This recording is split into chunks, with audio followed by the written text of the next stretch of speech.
Bom dia, alunos! Hoje nós vamos ter a nossa quarta aula de histologia e a 14ª de nivelamento, tá? Nós vamos falar sobre o tecido nervoso. Entendam que as atividades realizadas por uma pessoa não são simplesmente a soma das atividades desempenhadas por cada célula. Cada tecido, órgão e sistema tem suas próprias funções, mas o organismo como um todo executa funções vitais que vão além da atividade de cada componente isolado. O funcionamento integrado de um organismo animal requer a existência de coordenação. Os seres vivos têm a capacidade de reagir diante das mudanças ocorridas no ambiente que os circunda, né? E em muitos animais, inclusive no homem, a resposta a essas alterações do meio implicam na mudança do seu próprio organismo. Por exemplo, em uma situação de alarme, o corpo se prepara acelerando o ritmo cardíaco, elevando a frequência respiratória e contraindo os músculos. Hoje, então, estudaremos o papel do sistema nervoso na coordenação e na integração das respostas aos estímulos do ambiente. Vários elementos compõem o processo que se inicia no momento em que o organismo recebe um estímulo e termina com a elaboração de uma resposta. Vamos ver, então, os principais elementos deste processo. Um estímulo, qualquer mudança no meio externo ou mesmo no meio interno que vá provocar uma resposta. O órgão receptor é uma estrutura capaz de detectar estímulos e convertê-los em impulsos nervosos. Já o centro nervoso é o órgão encarregado de receber a informação nervosa e processá-la e também elaborar uma resposta adequada a esse estímulo. E a resposta é a reação diante desse estímulo. E por fim, o órgão efetor é a estrutura encarregada de executar a resposta. E dependendo do tipo de órgão efetor, a resposta pode ser motora ou secretora. Nós dizemos que a resposta é motora quando o órgão efetor é o músculo e a sua contração ou seu relaxamento implica em movimentos. E dizemos que a resposta é secretora quando o órgão efetor é uma glândula e a resposta consiste em secretar um hormônio que vai controlar alguma função do organismo. Como os demais animais cordados, o sistema nervoso no ser humano origina-se durante o desenvolvimento embrionário e tem origem ectodérmica. E se origina a partir do fechamento do tubo neural. A parte anterior do tubo neural, também chamado de cefálica, alarga-se e forma o encéfalo. A parte posterior, estreita e longa, forma a medula espinhal. A tendência evolutiva dos cordados levou a maior tamanho e uma maior complexidade do encéfalo, que se denomina esse fenômeno de encefalização. A encefalização foi muito importante porque passou a centralizar o controle nervoso do organismo. Junto com a cefalização, surgiram mecanismos cada vez mais complexos para o processamento e para a análise de informações sensoriais. E também ocorreu o aumento do número de neurônios e sinapses. A cefalização permitiu uma melhor percepção do ambiente e também melhor interpretação das mudanças do meio. E então, permitiu a formulação de melhores respostas. Isso foi muito importante, né, para a conquista dos animais, né? Anatomicamente, o sistema nervoso humano se divide em sistema nervoso central e sistema nervoso periférico, que a gente vai estudar lá no final do ano, depois lá no final dos capítulos do corpo humano, tá bom? A descoberta das células nervosas se deu graças aos trabalhos de dois citologistas, Santiago Ramon e Camilo Golgi, não sei como é que fala esse nome. Ambos desenvolveram uma técnica de coloração que possibilitou a identificação das células nervosas e da organização do tecido nervoso, que é constituído basicamente por neurônios e gliócitos. O que são neurônios? Neurônios são células especializadas na condução de impulsos elétricos, os impulsos nervosos. O neurônio é constituído por uma parte volumosa, que é chamado corpo celular, onde se localiza a maior parte do citoplasma e o núcleo, e por prolongamentos citoplasmáticos longos e finos, genericamente denominadas neurofibrilas. Os neurônios apresentam dois tipos de neurofibrila. Um axônio, que geralmente é longo, com apenas as extremidades ramificadas, e um ou mais dendritos, que são neurofibras mais curtas e bem ramificadas. As funções das neurofibras é conduzir o impulso nervoso e transmitir esse impulso nervoso para outras células de modo a integrar e coordenar diversas funções corporais. Os gliócitos, também chamados de astrócitos, e também podem ser chamados de células da glia, auxiliam, protegem e nutrem os neurônios. Há diversos tipos de gliócitos, entre os quais se destacam os oligodendrócitos, as células de Schwann, os astrócitos e as micróglias. Os oligodendrícios e as células de Schwann formam uma capa sobre certas neurofibras, o extrato mielínico, que protege e auxilia o funcionamento dos neurônios. Essa estrutura não é contínua, isso é, a bainha de mielina não é contínua por todo o axônio. Ela ocorre em áreas que não têm mielina e áreas que têm mielina, que são denominados nódulos de Ranvier. Os neurônios podem ser classificados em 4 tipos básicos, dependendo da forma. Nós temos neurônios multipolares, que possuem mais de 2 prolongamentos celulares, e a maioria dos neurônios do nosso corpo é desse tipo. Temos também os neurônios bipolares, quando possuem apenas um dendrito e um axônio. E também temos os chamados neurônios pseudo-unipolares, que apresentam apenas um prolongamento que parte do corpo celular, e esse prolongamento se divide depois em 2. Aí, um dos ramos assume o papel de dendrito e o outro assume o papel de axônio. E por último, nós temos os neurônios unipolares, que possuem só um axônio. Também podemos analisar a função do neurônio. E aí temos os seguintes tipos: neurônios sensitivos ou aferentes, quando recebem os estímulos produzidos fora do corpo e também internamente. E temos também os neurônios motores ou eferentes, que conduzem um impulso nervoso para glândulas e para a musculatura lisa e também para a musculatura estriada. E quando os neurônios conectam um neurônio ao outro, chamamos de interneurônios. Falaremos agora sobre a bainha de mielina.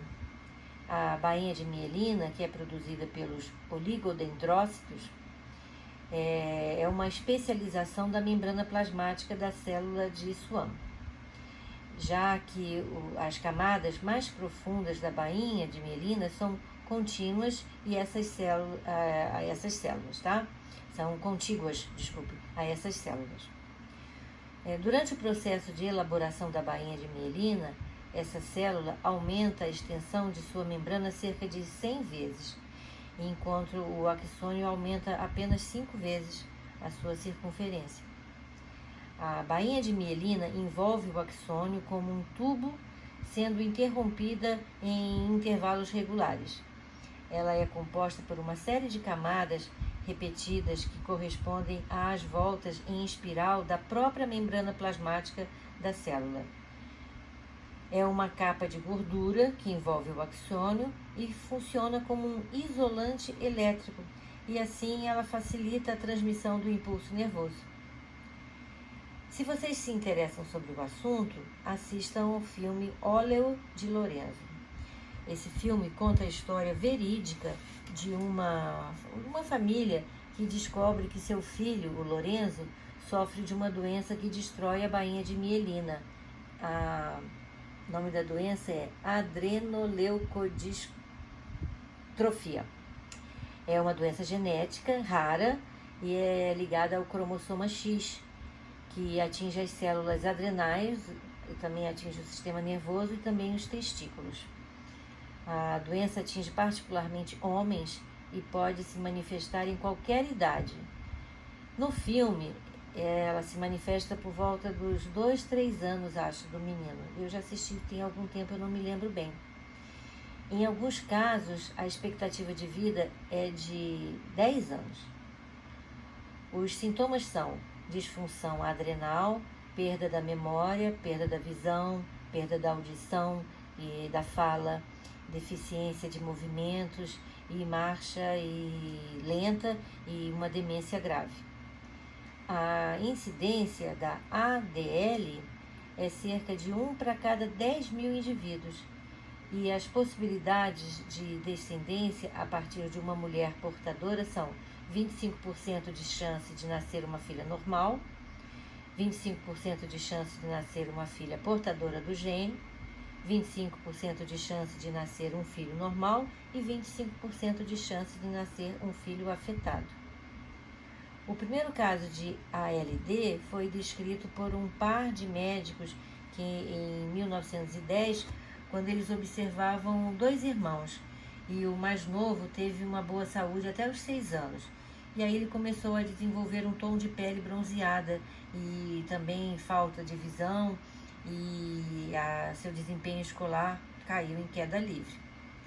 Esse menino foi hospitalizado e acabou falecendo após 8 meses, depois de um grande sofrimento e perdas progressivas, né? Não existe uma terapia definitiva até o momento. O seu tratamento, no seu tratamento, alimentos como espinafre, queijo e carnes vermelhas devem ser restringidos da dieta, né?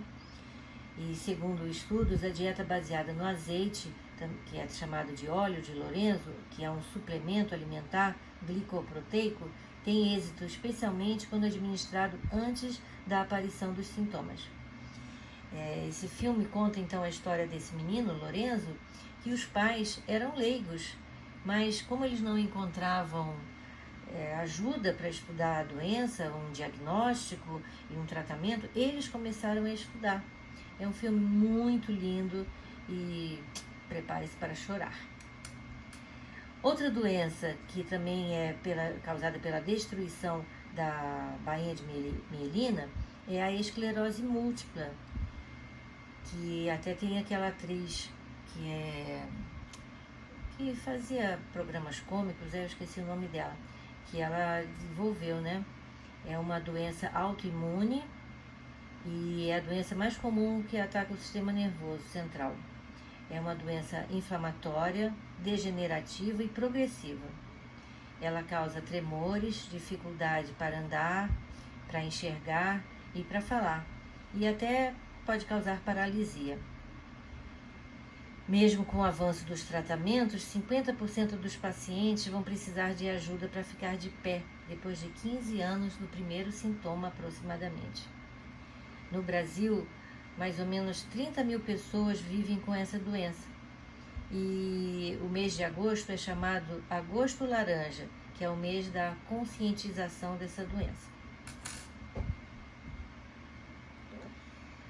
Vamos falar agora de como se propaga um impulso nervoso.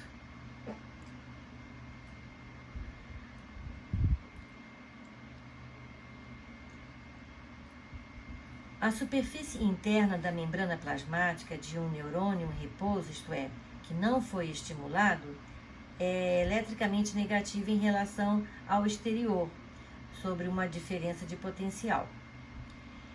Essa diferença de potencial elétrico entre as duas faces da membrana plasmática, chamada de potencial de repouso, é da ordem de menos 70 microvolts. Quando o neurônio é estimulado, a permeabilidade da membrana aos íons de sódio e de potássio sofre uma mudança brusca na região celular estimulada. Como consequência, a diferença de potencial entre as superfícies internas e externas da membrana passa dos menos 70 da situação de repouso para mais 40. E essa alteração elétrica que é localizada é chamada de despolarização da membrana e é a inversão de potencial elétrico entre as duas faces, e é o potencial de ação. O potencial de ação dura cerca de 0,0015 segundos no local da polarização e a situação de repouso é rapidamente restabelecida. No entanto, a área que se despolarizou estimula a despolarização da área vizinha e o fenômeno se repete, propagando-se até as extremidades do axônio. A propagação do potencial de ação ao longo do neurônio é o impulso nervoso, que geralmente ocorre num único sentido, dos dendritos para o corpo celular e do corpo celular para o axônio. Então, sempre o impulso nervoso caminha dendrito, corpo celular, axônio. Dendrito, corpo celular, axônio. E ao atingir a extremidade de um axônio, o impulso nervoso deve ser transmitido para outra célula, que pode ser ou não outro neurônio, ou pode ser uma célula muscular, por exemplo. A região de proximidade entre as extremidades de um axônio e a célula vizinha, por onde se dá a transmissão do impulso nervoso, é chamado sinapse nervosa. A espessura do axônio também interfere na transmissão do impulso nervoso. Axônios calibrosos conduzem o impulso mais rapidamente do que um axônio mais fino. A transmissão do impulso nervoso através do estreito espaço que separa a extremidade de um axônio da membrana da célula pós-sináptica é entre 10 e 15 nanômetros e dá-se por meio de neurotransmissores, que são chamados também de mediadores químicos. Essas substâncias ficam armazenadas em bolsas membranosas nas extremidades do axônio e são liberadas no espaço sináptico quando o impulso nervoso chega a essa região.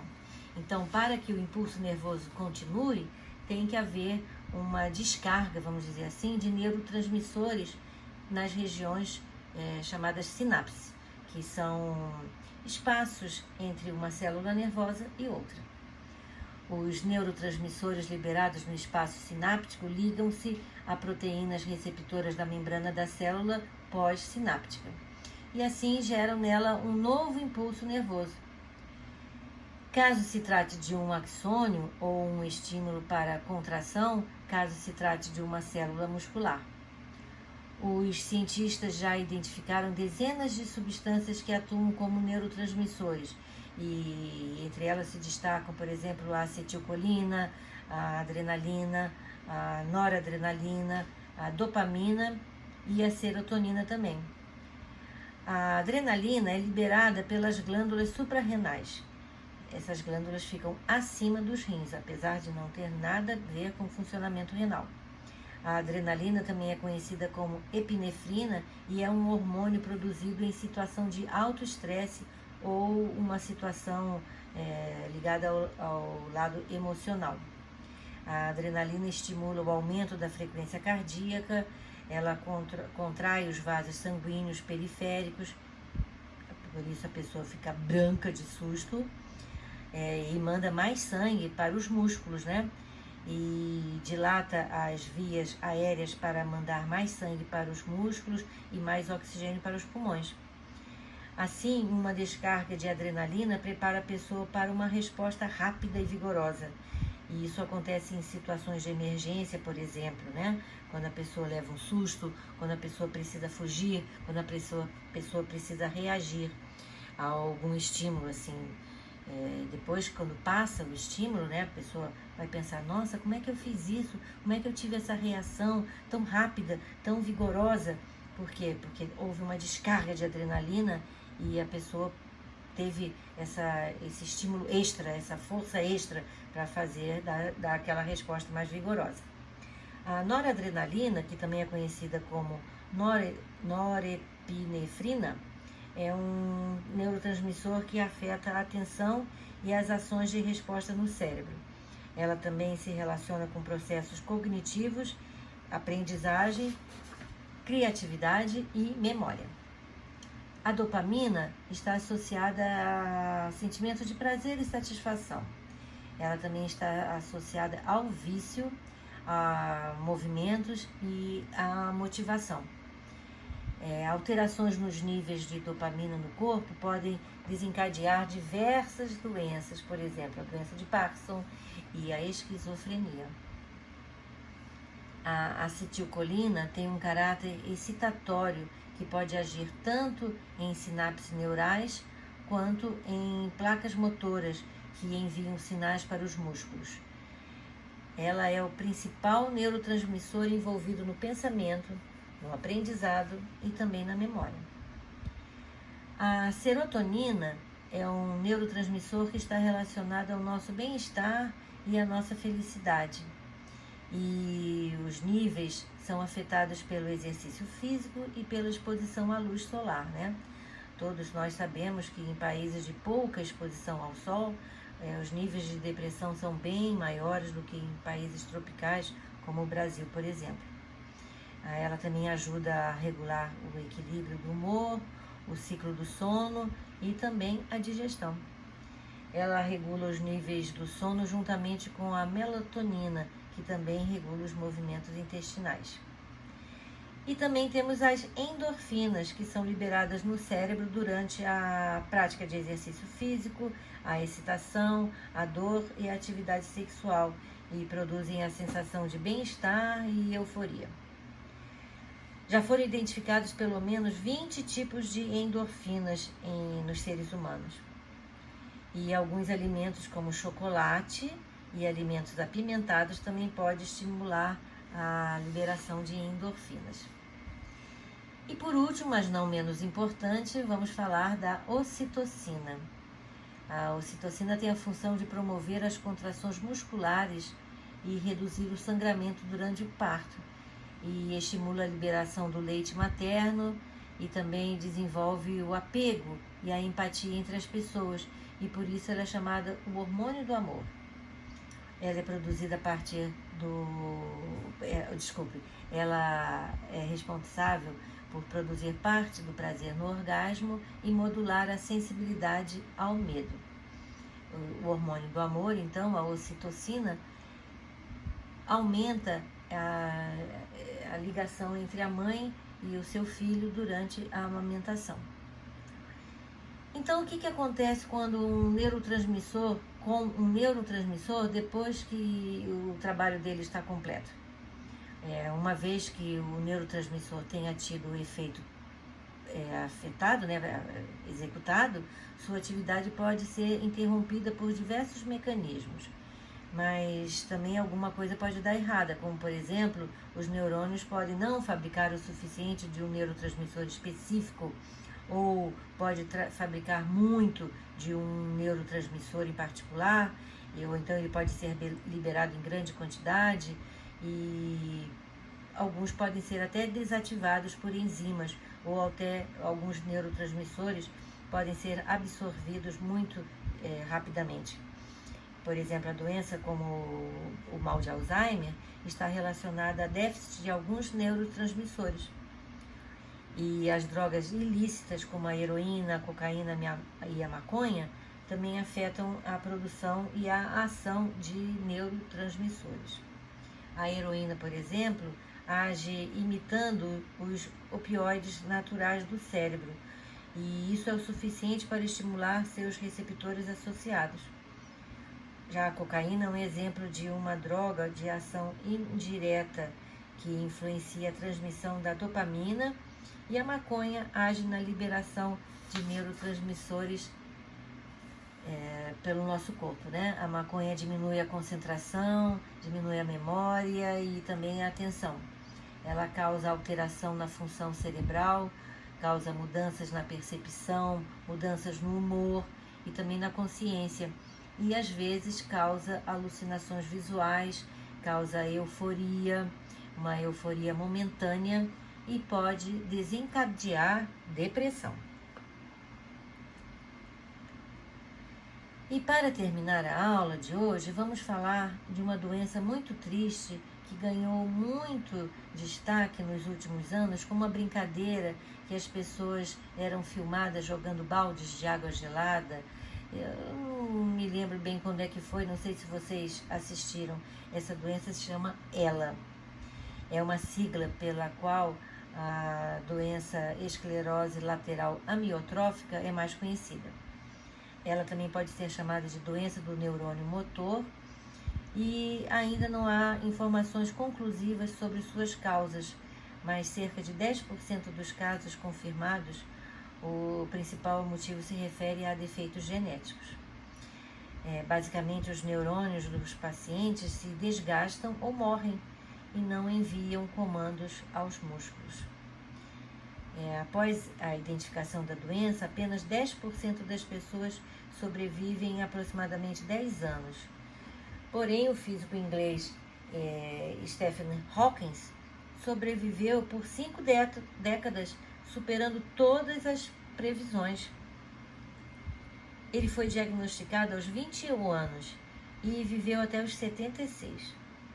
Por causa da doença, o cientista, em certo ponto, só conseguia mover um dedo e os olhos voluntariamente. Porém, a cadeira de rodas e a crescente dificuldade para se comunicar nunca o impediram de continuar suas pesquisas, já que a sua capacidade intelectual permaneceu intacta. Ele usava um sintetizador para falar, e a sua voz meio assim robótica, né, era traduzida pelo aparelho para expressar suas ideias, e acabou se tornando não só uma de suas marcas registradas, como foi constantemente ouvida e respeitada no mundo todo. Para produzir essa sua fala,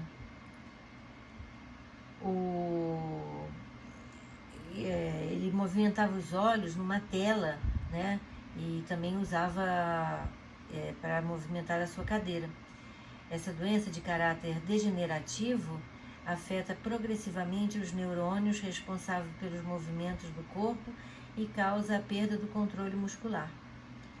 Além de ainda ser uma doença sem cura, o diagnóstico é muito difícil, porque não há nenhum exame de laboratório que indique alguma substância no sangue ou algum marcador de precisão para detectar a doença. Os únicos tratamentos que existem buscam retardar a evolução da doença, e no Brasil a medicação é fornecida pelo SUS. Essa terrível doença não impediu que o Stephen casasse 2 vezes, tivesse 3 filhos, completasse seu doutorado, publicasse livros como, por exemplo, o mais famoso, que é Uma Breve História do Tempo, com mais de 10 milhões de cópias vendidas, e descobrisse que os buracos negros não são vácuos, e sim radiações térmicas emitidas devido ao efeito quântico. Ele é um exemplo de esforço e superação, sem dúvida. É uma mente privilegiada, uma mente brilhante, aprisionada num corpo com tantas limitações. O filme A Teoria de Tudo conta sua emocionante história. É um outro filme que eu também recomendo a vocês. Muito lindo e comovente. Eu gosto de filmes biográficos, sabe? Sempre aprendo com os personagens, e mesmo tendo um pouco de fantasia e até diálogos que podem não ter acontecido literalmente, eu gosto de entrar na história da vida das pessoas e aprender sobre elas. Bem, alunos, essa foi então nossa 4ª aula sobre histologia e a 14ª de nivelamento. Na próxima aula, então, nós faremos alguns exercícios sobre esses assuntos ministrados, tá bom? Espero vocês. Até lá!